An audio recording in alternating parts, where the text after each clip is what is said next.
Narito ang latest update natin sa nag-iisang Golden Girl, Francine Diaz.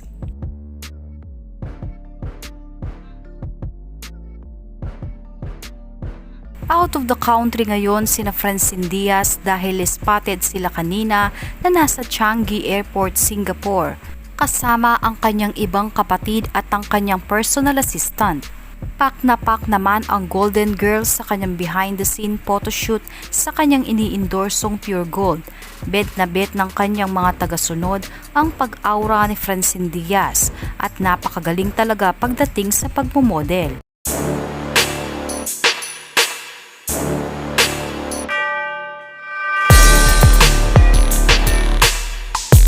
Update naman sa kanyang Instagram ang naging ganap sa muling pagdalaw nito sa Belo Clinic.